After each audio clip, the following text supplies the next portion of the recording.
দেখেই তো নিশ্চয়ই সবাই বুঝে গেছেন এটা একটা মিষ্টি। হ্যাঁ, এটা হচ্ছে আমের রসমালাই। আজকে আমি তৈরি করব আমের রসমালাই, আর তার জন্য আমি এখানে একটা আম পুরোটাই আমি চিপে নিয়েছি। আমটা নরম ছিল তাই একদম চিপে নিয়েছি। তবে এটাকে আমি ব্লেন্ড করে নিব। তো এখানে আমি ব্লেন্ড করেছি। আপনি চাইলে হালকা একটু চিনি দিতে পারেন ব্লেন্ড করার সময়, আর কিছুই দেওয়ার দরকার নেই। আর রসমালাইয়ের মিষ্টির জন্য আমি এখানে নিয়েছি, সবার বাসায় মোটামুটি থাকে পাউরুটি, সেই পাউরুটিটা। তো এখানে পাউরুটি দিয়েই আমি আজকে রসমালাইটা তৈরি করব। তার জন্য আমি পাউরুটিটাকে এরকম মাঝখান থেকে গোল গোল করে কেটে নিব। আপনি যতটা মিষ্টি বানাতে চান তার ডাবল পাউরুটি নেবেন।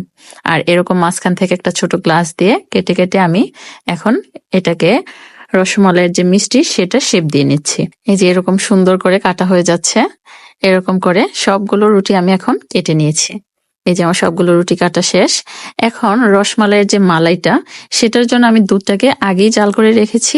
এটা কিন্তু অনেকটাই ঘন হবে। এখানে 3 কাপ দুধকে আমি 1.5 কাপ করেছি জাল দিয়ে, সাথে দিয়েছি চিনি আর গুঁড়া দুধ আর কর্নফ্লাওয়ার। তো এখানে আমি দুধটার সাথে যে ব্লেন্ড করে রেখেছিলাম আমটা, সেটাই মিক্স করব। তবে সম্পূর্ণটা দেওয়ার দরকার নেই।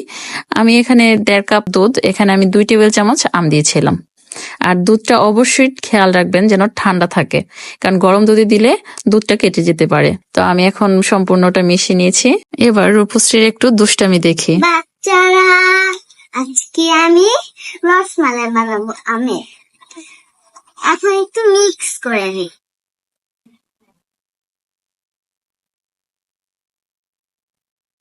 তার দুষ্টামি দেখা শেষ হয়েছে, এবার চলুন আমরা মিষ্টিটা বানাই। তো এখানে আমি পাউরুটি যে ছোট ছোট টুকরা করে রেখেছিলাম, সেগুলোর মাঝখানে আমের যে পিউরিটা আছে সেটাই দিয়ে দিব। আমি প্রথমেই বলেছিলাম যতটা মিষ্টি বানাবেন তার ডাবল পাউরুটি নেবেন, কারণ একটা পাউরুটির উপরে আরেকটা পাউরুটি দিয়ে দিব, আর মাঝখানে থাকবে আমের পিউরি। এই যে এরকম করে সবগুলো মিষ্টি আমি বানিয়ে নিব। এটা কিন্তু খেতে সত্যিই মজাদার। আমি রূপশ্রী মিসকে দিয়েছিলাম, মিস খেয়ে সত্যি অনেক প্রশংসা করেছে আমার। তো যাই হোক, আমার সবগুলো মিষ্টির ভিতরে আমের পিউরি দেওয়া শেষ। এখন আমি যে বাটিতে এটা সাজিয়ে ছবি তুলবো বা পরিবেশন করব, সেটাতে আমি এখন নিয়ে নিয়েছি সবগুলো মিষ্টি দিয়ে। তারপর আমি এখন এটার উপর থেকে যে মালাইটি তৈরি করে রেখেছিলাম সেটা দিয়ে দিচ্ছি। এরকম করে আস্তে আস্তে ঘুরিয়ে ঘুরিয়ে মালাইটা দিতে হবে। আর যে পাউরুটিটা সেটা শুষে নিয়ে একদমই নরম সফট হয়ে যাবে। এত সফট হয়ে যায় আপনি খেয়ে বুঝতেই পারবেন না যে এটা পাউরুটি দিয়ে তৈরি।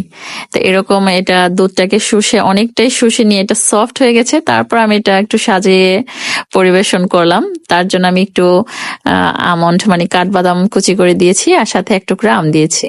এই তো আমার মিষ্টি বানানো শেষ। একবার বানিয়ে খাবেন আর এসে আমাকে অবশ্যই কমেন্টস করবেন কেমন হয়েছে।